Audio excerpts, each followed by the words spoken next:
Hello guys, and welcome to a new Steel Division video today by me, Vulcan. Today I have for you a 4 versus 4 on Bois de Limors, and in this one I'm going to be playing with the 3rd Fallschirmjager on the Axis side. On my team today I have Idreg, Panzers and Jagdsaws, who are going to be using the 3rd Fallschirmjager Panzerlehr and 7/16th. And on the Allied side we have Ciara, Genjeft, Malkidas and Balak, who are going to be using the 3rd Canadian, 1st SSB, 2nd Armoured French and 7th Armoured. Now this was a game that was played on stream. It was actually one of my Patron games, so every player in this match supports me monetarily on the channel, so big thanks to everybody who was playing in this game, and thanks to all of my patrons. I really do thank you guys so much for your support. But yeah, this one was a Patron game, so it's actually set up by Sodbot. Now Sodbot is an add-on / script for Discord that was made by Betts, and thanks to him for setting that up. But basically what it does for us in this game is give us a random bunch of divisions and map, so that we can set up the game based upon that. So that's where all of the divisions came from and how they were chosen, same with the map. So this is what we got left with, and it's quite an interesting set of divisions, especially on the Axis side. You can see there's a lot of power in the late game. The 3rd Fallschirmjager, of course, they suffer with income in phase A and B, but they get a big boost to income in phase C. It's the same for the Panzerlehr. The only outlier is the 7/16th, with the quite low income in phase C.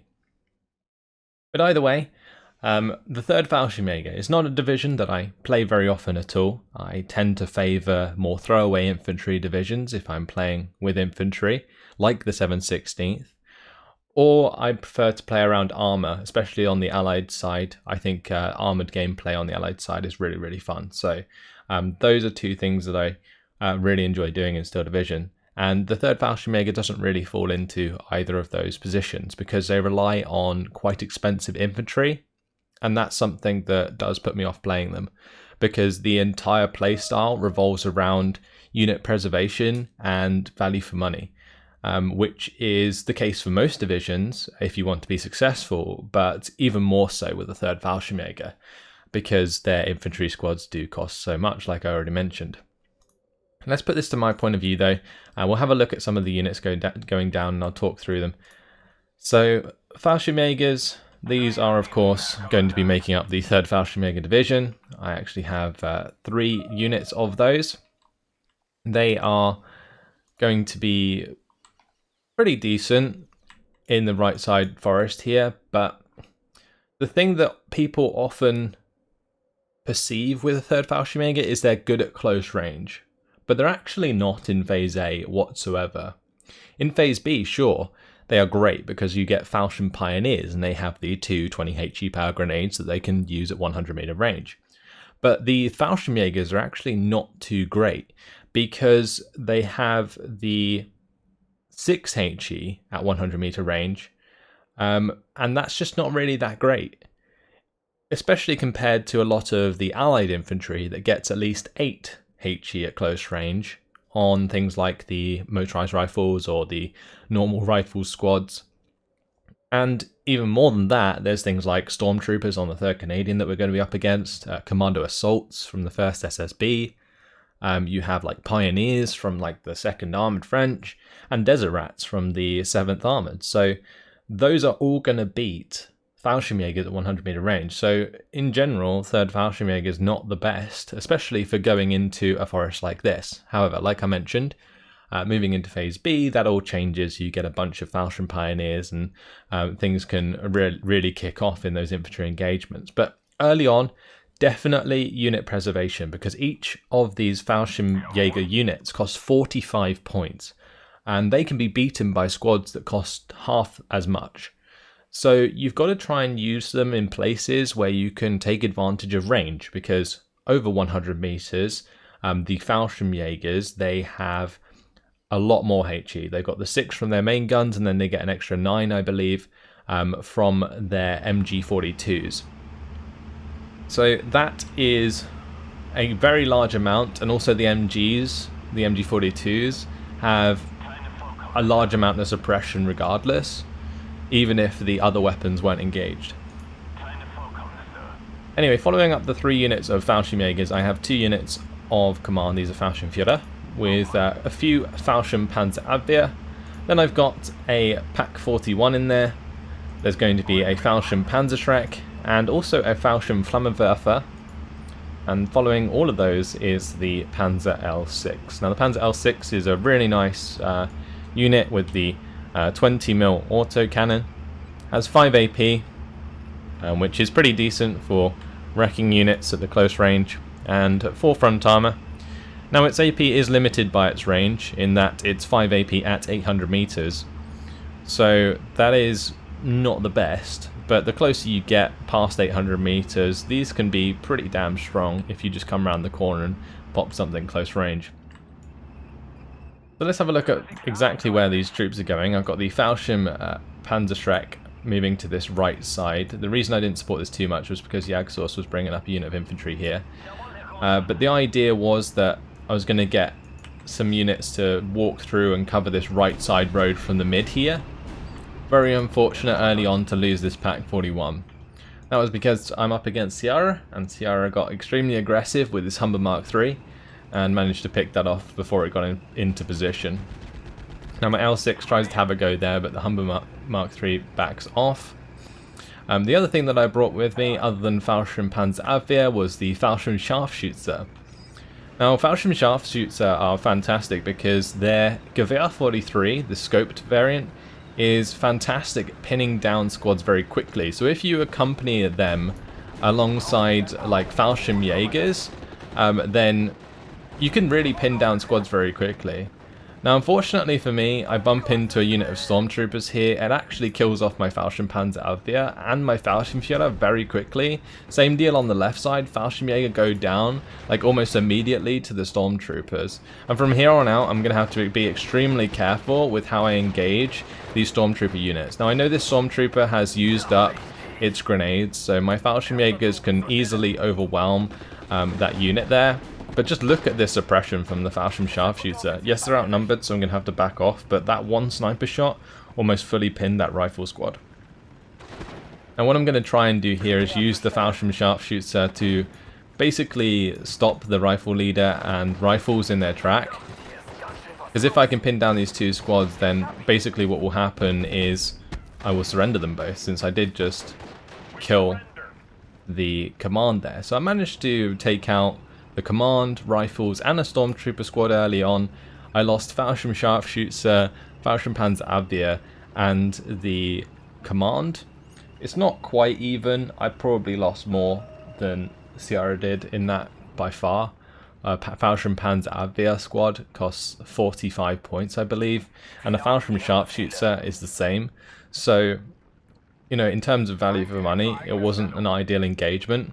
But the way that I saw this early game engagements was that I needed to basically not lose to the stormtroopers early on. And if I can get through phase A, not taking too much damage from stormtroopers, then I should be set up quite nicely moving into phase B, where I can then finally bring in the Fallschirm Pioneers. On this left side, Fallschirmflammenwerfer unfortunately completely outnumbered by a couple units of rifles.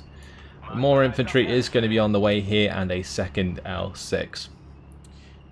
Now the idea of the L6 in this scenario, you're probably thinking, why do you have a tank in the middle of a forest? Well, the great thing about an L6 is that if any units try and come across the open or try and cross roads, for example, they can do a lot of damage very quickly. So that's the purpose of having L6 in close range support of Fallschirmjägers. Now you can also see here that I have these Fallschirmjägers on the edge of the tree lines, and that's because once again they can use the open range of the road to actually engage with their MG34s and their other weapons, so they can get a solid 14 HE power on target at range, as opposed to only the 6 HE at close range if I had them waiting in the middle of the forest, like you would do with, for example, stormtroopers. So that's just something I'm trying to do at the moment. Of course, Sierra is going to be trying to rely on some artillery here to pin my infantry before the engagements occur, and that was something that I had to try and avoid for like the majority of the game because Sierra's use of this artillery was incredibly oppressive. Now Edreg on my left side is also in a similar position to me in a sense that he's having to use the 3rd Fallschirmjager in phase A to hold the line. So that's something that we were both doing across this forest early on, and he's actually up against Genjeft, who has the 1st SSB, so arguably he actually has a harder time at close range dealing with that infantry than I do. But I think the terrain and the way that the forests lay on this left side may make that a little bit easier. For example, this tree line, you can just put a Fallschirmjager in here and there's no way any of that 100 meter range infantry is going to, you know, kill you off. There's some nice off map coming in here from Edreg. Going to pin down the rifle leader, pin down the rifles that were there as well. My Fallschirmjager is engaging from range with all of their weapons, which is great. Incoming artillery once again, something that we're going to have to continue to watch out for. Now, since there was this command carrier on the right side, I thought I should probably get rid of that. So I decided to bring up a Pack 41 for this right side road with the intention of killing off that command carrier and anything else that tried to push on the right side of this forest, because if I didn't bring this up, then there's a very real opportunity that I could be flanked quickly on my right side. Now you may have noticed that my Fallschirmjagers, they're doing runners. That's because some stormtroopers managed to make it into this forest alongside some of the rifles. So I've had to invest in some off-map here, and I'm going to be trying to use that to pin down the infantry and then take advantage of it, forcing them back once again. So both myself and Edreg relying very heavily on our 200mm off-map early on. And this is something that I quite like to do. It definitely does allow you to sort of survive a lot of those close range engagements just by, you know, having the arty take care of it for you. Now, I do lose a unit of Fallschirmjagers there. The Humber Mark III just rips them to pieces as they try and move across the open. But here you can see I'm getting an L6 into this position because I don't want either a tank to come down and hit my L6, but furthermore I know that the infantry in this position is unlikely to have a Piat. So I was looking at stormtroopers, for example, there, which just smoked themselves off, and there was a rifle squad, of course, as well that was trying to fall back. So I moved the L6 into that position not only to avoid this ram, but to try and find some kills here. Now, unfortunately for me, there was a rifle leader, and I do get caught out by that briefly, but it's not a dead L6 just yet, so we're all good.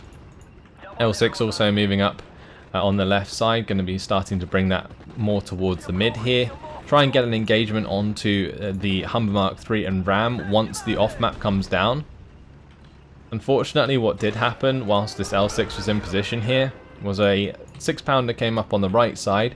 Also, the Fallschirmjagers that were pushing on the left got surrounded by the stormtroopers and rifles that had recovered in the meantime from that initial off-map strike. Now here comes the off-map. Unfortunately, I really mistimed the push of this Panzer L6 because the idea was that the L6 would fast move and try and either surrender or kill off these two armored vehicles with that artillery, but due to the engine stall, it did basically disable my L6 and stop it from following up on that artillery strike. So yeah, just a mistimed attack there, and I really lost out quite heavily. The track wheel damage that followed allowed my L6 to move regardless of the engine stall, which was quite amusing.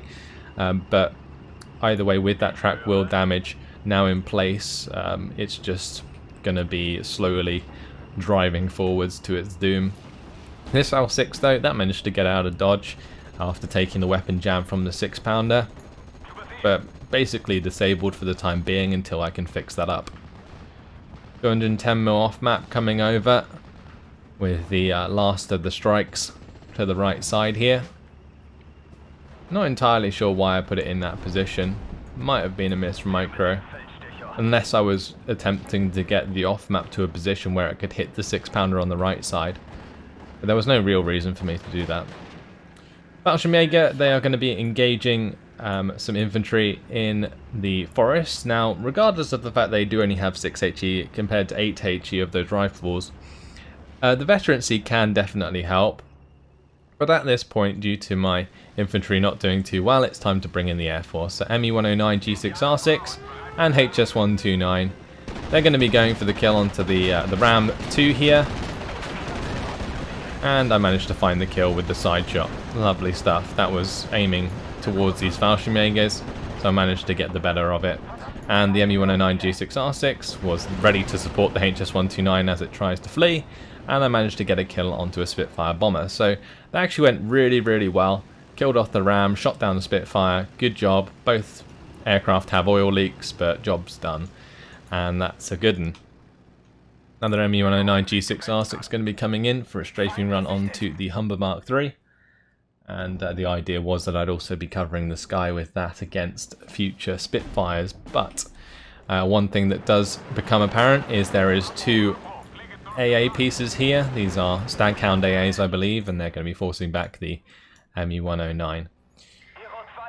So I didn't really mention the Fallschirmjager's aircraft at the start of the game, but that is something that can definitely become very, very strong with the division as you continue.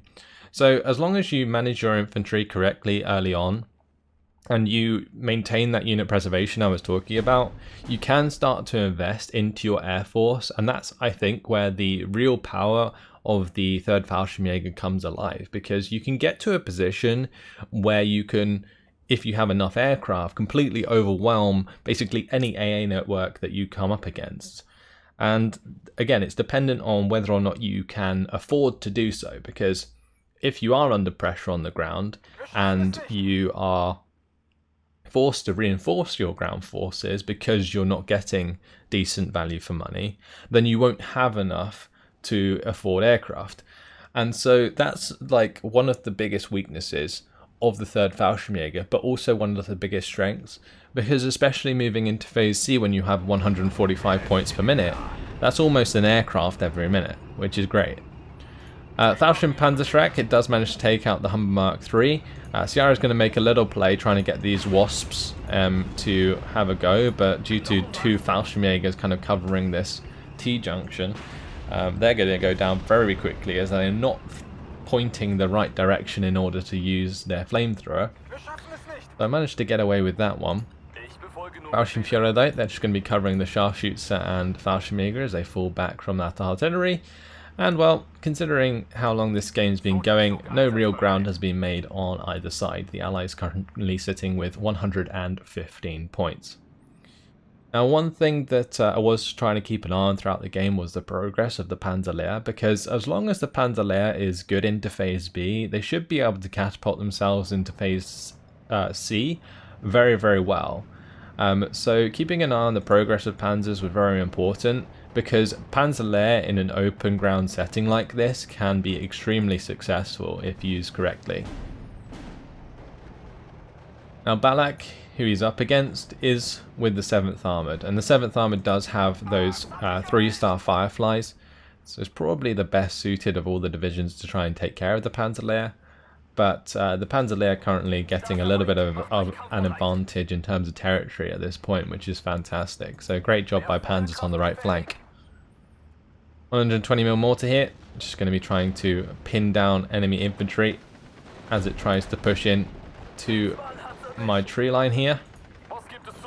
These Fallschirmjägers finding and taking on these rifles. Now, of course, when the Fallschirmjägers have more men than the rifles, you can win these engagements quite easily, but of course the rifles don't go down easily with that decent HE value. Lovely mortar shot there from the 120mm mortar, bang on target, and just helped me find that surrender though, which is really good. And now my Fallschirmjägers find the recce squad that was the reason I was hitting this tree line in the first place with the mortar fire. Now the 120mm mortar going to be going for the 6-pounder, And basically I brought in this mortar so that I could hit support units, but also just in general help my Fallschirmjägers win the closer range engagements versus enemy infantry squads. Command carrier, they're going to be going down to the HS-129. I was hoping to pick up this other half-track as well, but I lost line of sight onto that. ME-109 G6R6, the intention was to strafe one of the rifle squads here, this rifle, so that I could run them down with the single Panzerschreck dude, but they didn't end up getting pinned and my Panzerschreck died because of it. Stormtroopers, they're going to try and take on my Fallschirmjägers, but the Fallschirmjägers doing a runner. It's another Stormtrooper squad I do not want to deal with, but since we are now in Phase B, I've finally brought in some Fallschirm Pioneers, and this one gets the better of those Stormtroopers with one of its grenades, which was fantastic. So yeah, plenty of Fallschirm Pioneers now arriving, and they're going to be trying to take up positions in this forest to actually make some ground now. Because it's very difficult to aggressively push through forests with Fallschirmjägers, again, due to that disparity at the 100 meters compared to things like Stormtroopers. But Fallschirm Pioneers, they deal with that so much better. I was a little bit unfortunate there that my Fallschirmjäger was just out of range of stopping that Fallschirmjäger from being surrendered. But I now have the Fallschirm Pioneers in position, so I'm not too concerned about losing the Fallschirmjägers at this point. You know, I've had them there for as long as I've needed them. Maintained that unit preservation that I was talking about previously. A couple more L6s on the way to support these Fallschirm Pioneers, just in case they come up against anything armoured that they cannot deal with. Because although Fallschirm Pioneers are fantastic against enemy infantry, they do suffer in that they don't have any AP value. So if they come up against half-tracks, you need something to kill those, and that's where these Panzer L6s come in. So that's why I've chosen those to support. So now we're just kind of waiting for the L6s to arrive, a couple more infantry to arrive and so on, and then we can really start to get aggressive with the help of the 120mm mortar. Now up against the third Fallschirm, or third Canadian that I have been throughout the game, I've got to remember that there is some significant artillery that I can come up against. So for example the 2-star Sextons, and that was something that I was definitely having to deal with throughout the game. So my infantry positioning was really important, and that's why you can see me putting my infantry always on the edge of the forest, because it's quite common for people to target their sort of artillery in the center of a forest. Now on this left side, Fallschirm Pioneers, unfortunately they're going to take a grenade to the face from the Stormtroopers. And there wasn't much I could do about that. Fallschirm Pioneers, they tried to use a grenade onto the rifles, but Ciara microed them back so they didn't get fully pinned by them, which was really smart. And then my Fallschirm Pioneers were trying to reload, get another grenade out, but couldn't do so in time to take on the Stormtroopers, so the Stormtroopers got the better of the Fallschirm Pioneers. That's basically what happened there. And here's just an L6 getting absolutely cut off by a Sherman 5. And yeah, or Sherman 3, sorry. More than good enough to wipe out both my L6s. Poor guys got caught out there trying to support my Pioneers pushing forwards. These rifles though, they do get themselves pinned down, and that's just going to have my Pioneers run up in their face. Got to be careful of course of the Stormtroopers, and now the Sherman's able to provide the support that my L6 was supposed to onto that engagement. But the Pioneers, they managed to get a grenade into the Stormtroopers, so I'm not too unhappy with that, and they are now covered by the Fallschirmjäger, so they won't be surrendered now that they're falling back. Yeah, this is where the L6 comes in handy, is that this sort of range, it can do a lot of damage. And yes, the rifle leader has the Piat there, so I have to back off a little bit, but as long as I maintain like just outside of 200 meter range, then this is perfect for like cutting down infantry squads very quickly. So you kind of see the power of bringing in an L6, although I haven't necessarily demonstrated that well throughout this game. Pack 41 on the right side, covering this road, like I mentioned, manages to get the ammo storage hit, followed by the kill. Great thing about Pack 41 is that when they have like 3-star veterancy specifically, they can fire very quickly. Now this is only 2-star, but you can see there just how quickly it landed the ammo storage hit and then the kill quickly one after the other.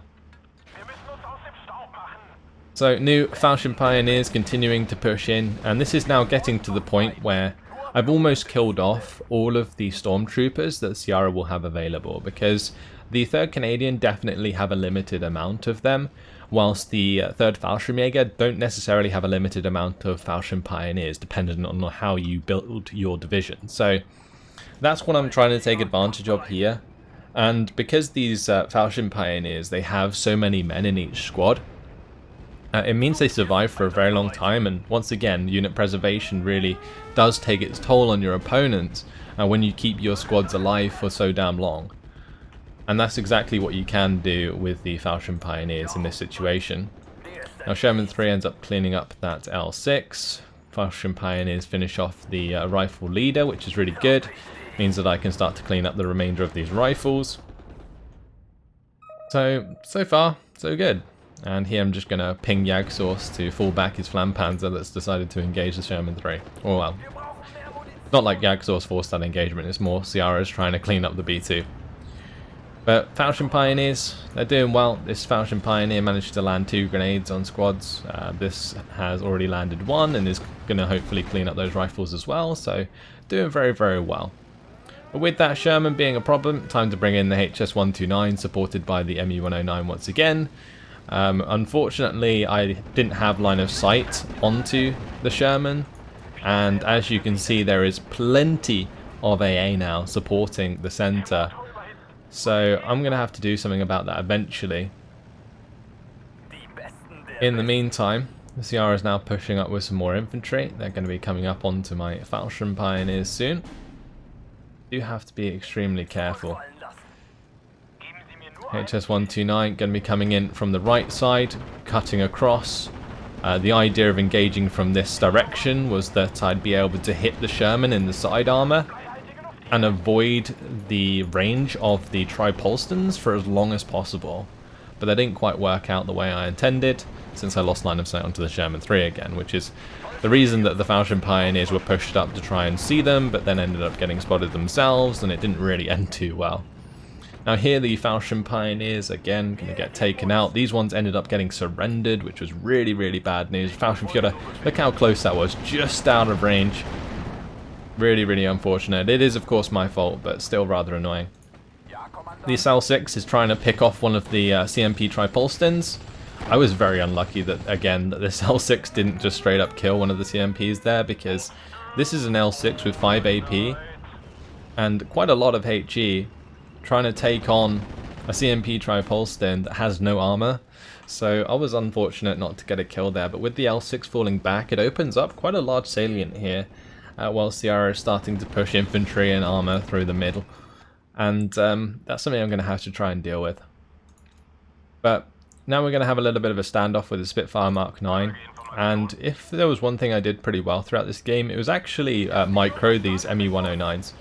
I always found ways to kill off the Spitfires regardless of the AA that was in play. So here I'm going to take a little bit of a strafing run at the Spitfire.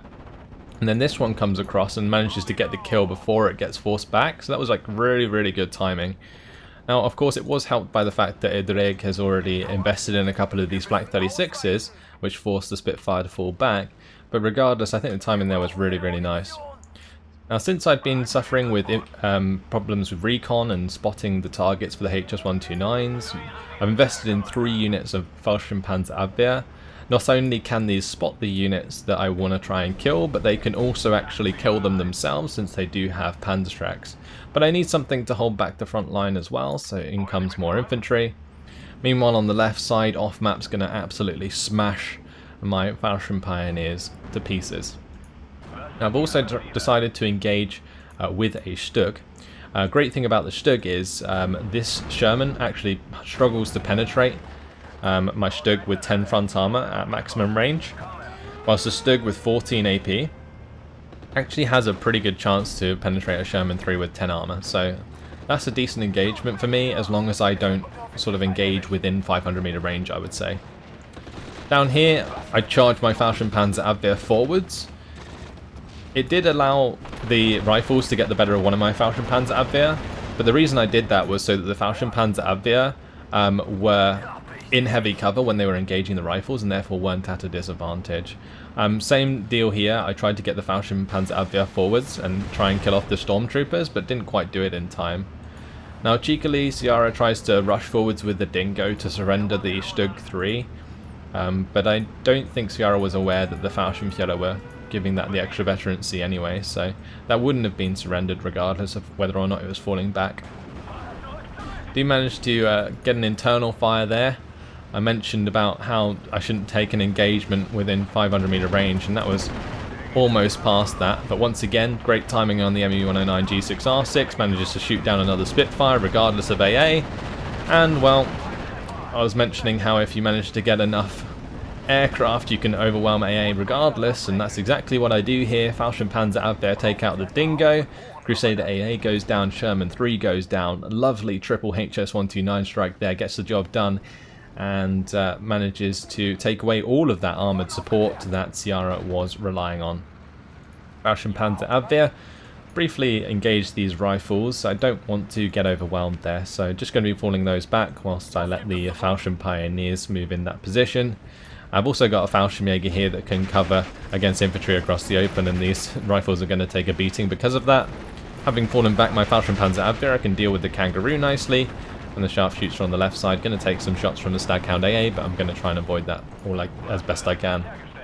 Now with that Sherman 3 gone, my Stug 3 is pretty free to move up, so I'm going to be trying to clean up these CMP Tripolstons and the Crusader AAs so that my HS-129s in the future can do an absolute ton of damage.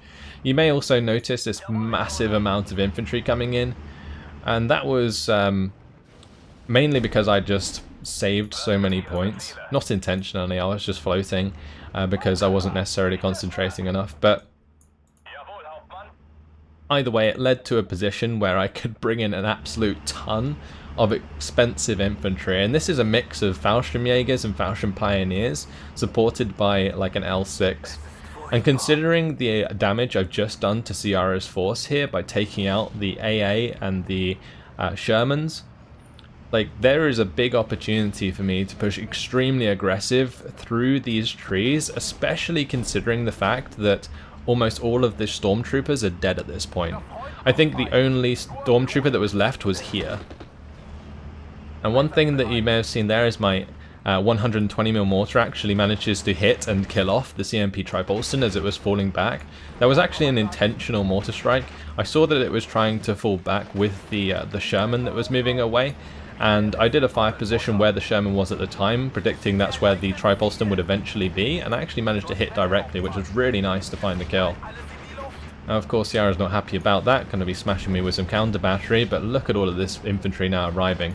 Double Fallschirm Pioneers on the right side pushing in aggressively. I've got like infantry basically just spreading out all over the place to take full control of this tree line. Fallschirmjäger's finding and hitting the 6-pounder very hard on the right side. Fallschirm Pioneer's going to be cleaning up that rifle leader.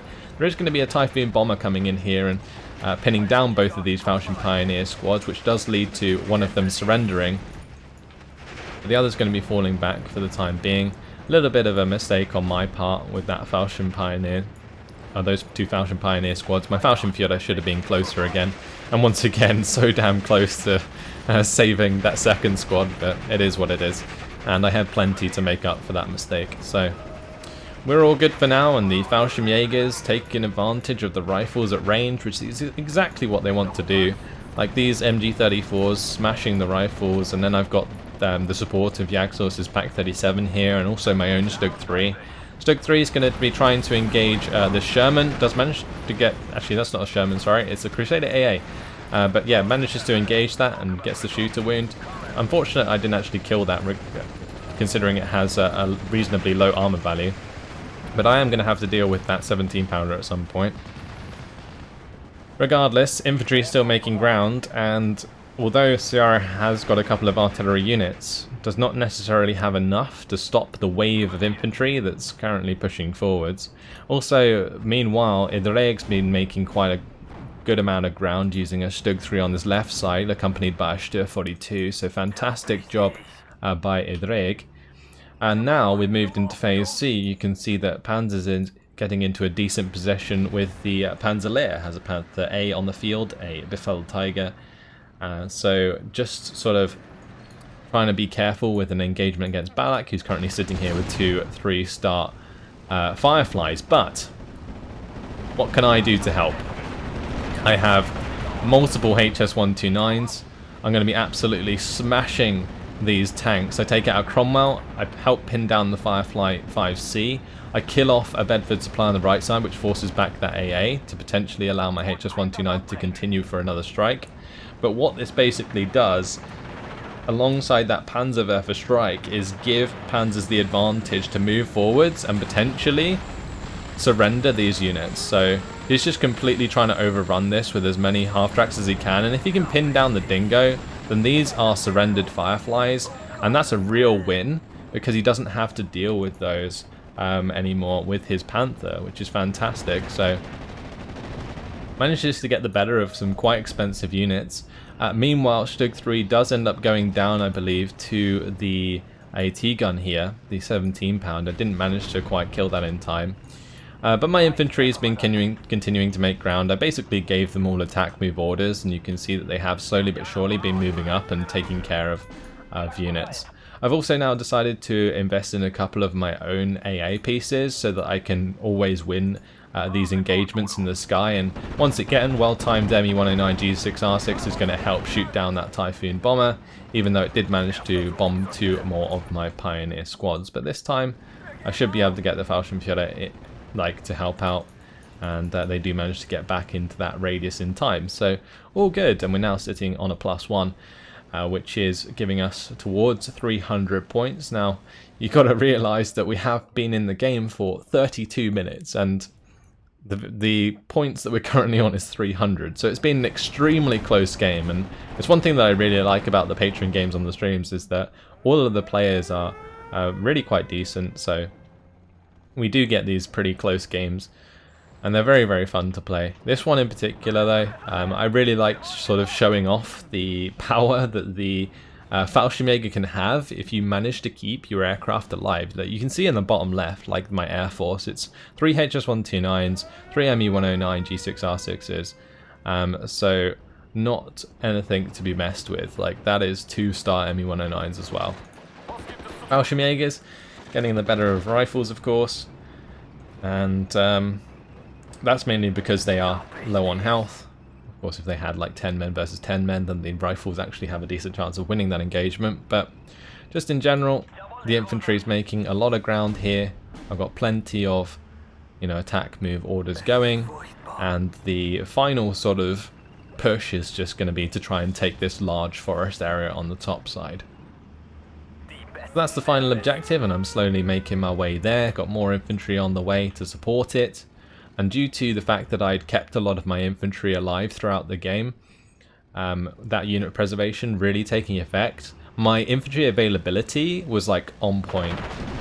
Here, double HS-129 strike onto Malkadas, going to hit the M4A2s and the M4A376. Take both of those out, really, really nice. Malkadas going to come in with his P38 Lightning. He had that on Evac Winchester, which allows my Me-109 G6 to just quite simply shoot it down. Thankfully, Jagdsource had adequate AA to stop those Spitfires from catching out my HS-129s. And the Me-109's getting on the back of those 2 more Spitfires and going to be shooting those down as well. And that really helped Jagdsource here to secure more ground, since this B2 is now no longer contested by M4. So allows Jagdsource to continue his success with the 716th, and what was quite amusing was that Jagdsource was extremely worried about using the 716th in this game, but turned out to be extremely successful. Fallschirmjager is just unloading right next to the Crusader AA here, managed to find the 17-pounder there as well, just utterly rushing it down with loads of Fallschirmjagers and continuing the push into this topside forest. So, just in general, this is pretty much game over for Sierra. Like, the amount of units I had left at the end here is just insane. This is, should we count these? It's like 1, 2, 3, 4, 5, 6, 7, 8, 9, 10, 11 Fallschirmjager units. 1, 2, 3, 4 Fallschirm Pioneers. It's a lot of units. There might even be 12 Fallschirmjägers on the side there, so no chance for any of Ciara's infantry to really break through this kind of elite force. And that's just how it got. Like, after sort of not losing too hard in the early game, I think I managed to manage the infantry engagements very well. Now, of course, don't have to be worried about this Mosquito bomber. That's going to be absolutely smashing a Fallschirmjäger and a Fallschirm Pioneer unit. But with this infantry advancing so damn fast, it's allowing my L6 to get into a position to threaten the artillery now. So that's how far we've managed to break through. I was a little bit lackluster in terms of this 120mm mortar. Like, I was using it quite well throughout the game, but then, like, at some point I just completely forgot about it. I mean, it was mainly because I was relying so much on my HS-129 here, but this HS-129, that's going for the Sexton, just trying to pick that off, but unfortunately lose line of sight. Typhoon does come in. Bit mistimed there. Double ME-109 straight in the face of a Typhoon. Does manage to take that out. HS-129 going to come across and take out the Kangaroo there. Can't really hang out with my ME-109s over this area because of the Bofors, so just going to be trying to pull them back for the time being. That was a manual order rather than an evac order. Just in case that plane decided to follow me all the way over my own AA. So, Fallschirmjägers, they're now going to be pushing to the edge of the forest here. I can get within 150 meter range from the edge of the forest, so that's what I was attempting to do in this position. I was trying to prevent my Fallschirmjägers from firing though. Or at least I should have been. Because then the Staghound AA and the Firefly wouldn't have been able to hit my Fallschirmjägers. I managed to get the better of the Staghound AA though.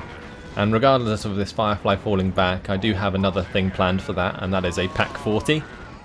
So that's now been brought up, and is in a position that can basically cover this entire road once it gets pushed forward. So that was the plan. Fallschirmjägers in the meantime still engaging more rifles. Another Pack 40 unloaded on the right side.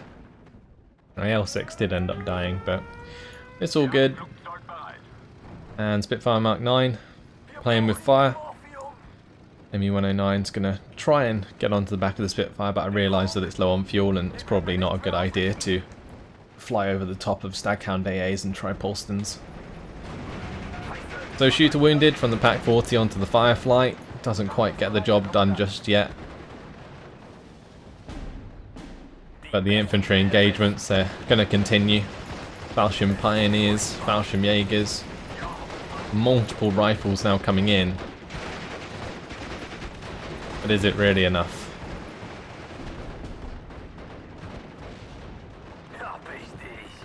So manages to get the better of one of my Fallschirmjägers there. HS-129s though, they don't care about line of sight. This smoke can go do one. I take out the Firefly, I take out the Staghound AA.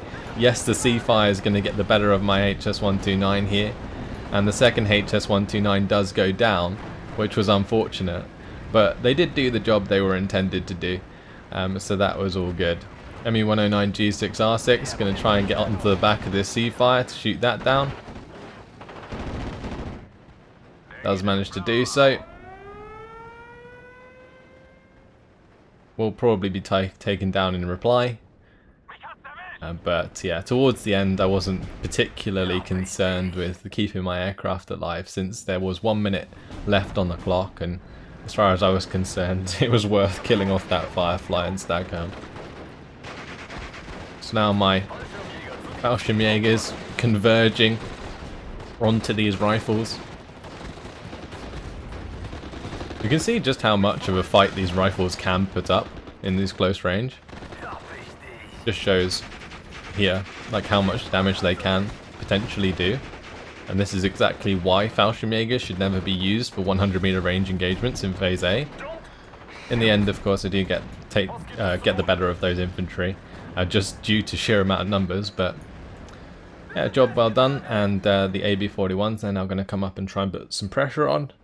We're almost at a +2 though, but +1 eventually wins the day. On the right side, Panzers didn't actually manage to make too much ground in the end off that play with the Firefly and the half tracks, but still, really, really good job. HS-129's coming in at the end here to try and kill off these Shermans. Managed to kill one. And that's the end of the game. So there you have it. Full 40-minute game on Bois de Limors with the 3rd Fallschirmjager. I found that to be a really, really fun game. I think the way that Sierra probably could have maybe done a little bit better is like having the stormtroopers really take advantage of the 100-meter range early on. But personally, like, I was always falling back to positions that was very difficult for Sierra to deal with. Now that's why there was the reliance on artillery, but still, yeah, I think that's what needed to happen, but it just didn't. Mainly half because of my own play, half because of Sierra's play. 3,898 kills to 2,275 losses in the end. Of course, losing double HS-129 and the ME-109 G6R6 at the end there wasn't particularly helpful towards my losses. Probably would have been a much better KD had I not lost those. But really well played by Jagdsource. 4,028 kills to 1,015 losses with a division that he was very unfamiliar with and did not really want to play going into this game. In terms of kills, it really did come down to this HS-129, especially in the forest area. Like killing off like that ram early on helped out so damn much. Fallschirmjagers, one of them did pretty well. The others weren't doing so well in the early game. ME-109 G6R6 was the first one I bought. Killed off 3 Spitfires and a Lightning in the end. And the 120mm mortar paid itself off, killing a 6-pounder and a Tripolston, so that was great. But when the Pioneers came in, that's when you can really see the damage being done. Multiple rifle squads going down for each Fallschirm Pioneer, which is exactly what you hope to see. More HS-129s being purchased and killing off more Shermans. Always a good thing. These Fallschirmjagers getting the better of multiple rifles. And yeah, the idea is that early game, you just keep your infantry alive as best you can. And then moving through the late game, you should see your infantry start to pick up more kills, which is kind of what you can see in this kill list here. So yeah, pretty nice game from the 3rd Fallschirmjager, and we definitely used the curve of the income quite well, I think, as a team. So that was really nice. Stormtroopers early on killing Fallschirmjagers and Flammenwerfer pays themselves off like 3 times over. It's pretty nuts. And this Stormtrooper again killing Fallschirmpanzerabwehr and Fallschirmführer like 2 times over. Like that was a pretty nasty engagement initially that I had with my infantry, but after that I think I managed it quite well. Great use by the Sherman by Sierra to kill off multiple L6s. Just about pays itself off by getting all of those kills. Sexton of course coming in hot, killing off Pack 40. And the Mosquito Bomber actually did a great job doing a lot of damage to my infantry, but in the end, not too many kills for Sierra, and that meant that I had plenty of infantry left to push in that late game. You saw just how many infantry squads I had, and that is just overwhelming at that point in the game. So, an interesting game, I thought. Nice long one for you guys. I will hopefully bring you more live gameplays in the future. For now, I'm just kind of focusing on my own stream replays because that's what I have available. But as soon as I, play the games a few times more in the week, I will make sure to record some live gameplay for you guys and get that up on the channel. So look forward to that. But in the meantime, thanks for watching. Hopefully you enjoyed it, and I will see you in the next video. Goodbye.